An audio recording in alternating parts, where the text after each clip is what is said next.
ভাগ্যের চাকা ঘুরল পরিযায়ী শ্রমিকের। তেহট্ট থানার পুটিমারি দক্ষিণ পাড়ার বাসিন্দা সুরজিৎ মণ্ডল ভিন রাজ্যে কাজ করে সংসার চালান।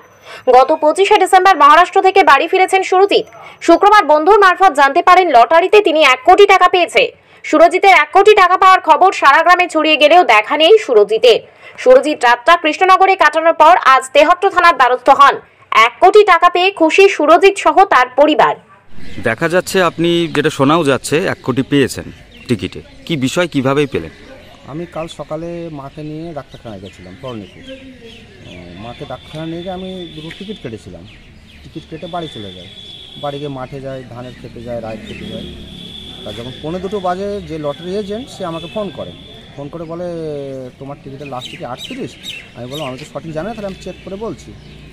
যখন চেক করে দিচ্ছে হ্যাঁ 38। দিকে বললাম হ্যাঁ, দিয়ে বললো তোমার 1 কোটি টাকা বেরিয়েছে। চেক করে দিয়েছে, আমার 1 কোটি টাকা বেরিয়ে গেছে। কত টাকা দিয়ে কেটেছিলেন লটারি? আমি ওটা কেটেছিলাম আপনার 450 টাকা দিয়ে। কী করেন আপনি? আমি মহারাষ্ট্রে কাজ করি, বম্বেতে গ্রাফিক ডিজাইনিং। কয়বারই এসছেন? আমি এসেছি 21 ডিসেম্বর, ক্রিসমাসের ছুটি। এই যে 1 কোটি টাকা বাঁচলো, কেমন লাগছে? খুব খুশি, আনন্দ ভেতরে। কালকে পাওয়ার পর নিশ্চয়ই আপনি বাড়িতে আসেননি, মানে কোথায় ছিলেন, কেনই বা ছিলেন? কৃষ্ণনগর ছিলাম। কেন? এবার জিনিসটা মানে পুরো গ্রামে ছড়িয়ে গেছে যে টিকিটটা পেয়েছে। এবার টিকিটে তো কারো নাম লেখা থাকে না টিকিটে, ওর জন্য আমি মানে বাড়িতে থাকাটা ভালো বুঝি না, ওর জন্য আমি একটু সরে গেছি। মানে 1 কোটি পেয়েও একটা ভয়ের ব্যাপার অবশ্যই। আমি আজকে থানাতে এসেছি, থানার প্রশাসনের একটা ইয়ে নিয়ে আমি ব্যাংকে যাবো, ব্যাংকে গিয়ে লটারিটা ভাঙাবো। হ্যাঁ, লটারিটা ভাঙাবো।